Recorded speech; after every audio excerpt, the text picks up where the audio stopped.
Bienvenue à Budapest, où de nouvelles légendes vont naître lors des championnats du monde de judo OTP Bank de Hongrie. Avant le début de la compétition, la FIJ a tenu son congrès dans le magnifique Várkert Bazar. Son président, M. Vizer, s'est présenté à sa réélection. Sans opposition, il a été applaudi par les présidents et secrétaires généraux des fédérations nationales, confirmant ainsi son élection.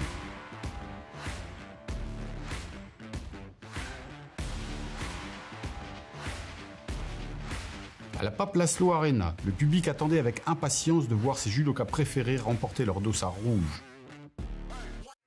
En moins de 48 kilos, l'Italienne Assunta Scuto a décroché sa place en finale grâce à un judo impressionnant toute la matinée. Pour sa deuxième participation à une finale mondiale, pouvait-elle enfin décrocher l'or? La Kazakh Habiba Abuzakinova lui était opposée, en très grande forme, avec un jeu de jambes impressionnant tout au long de la journée. Cela suffirait-il pour assurer le titre à cette dernière? Au cours de la finale, l'issue du combat restait incertaine.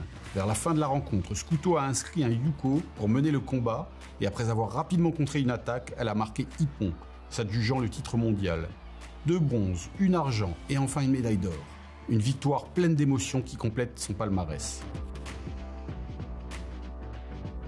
Le président fondateur du groupe Taishan et vice-président honoraire de la FIJ, M. Bian Gillian, a remis les médailles.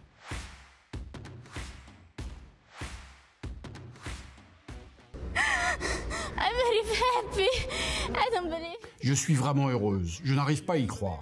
Mon entraîneur, ma famille, ma salle de sport, tout le monde. Merci, merci. Thank you. Dans la catégorie des moins de 60 kg, Romain Valadier-Picard a décroché sa première médaille mondiale ici à Budapest. Un exploit impressionnant pour ce jeune homme de 22 ans.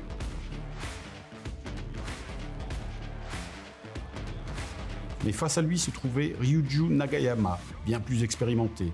Sa 6e tentative pour le titre mondial serait-elle enfin la bonne?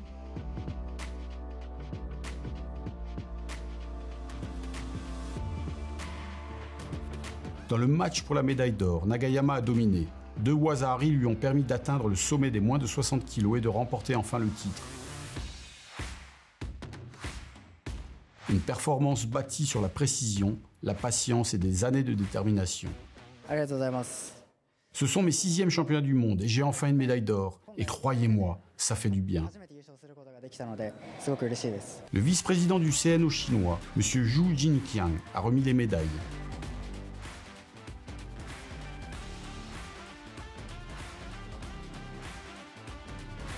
Ce fut une première journée incroyable ici à Budapest.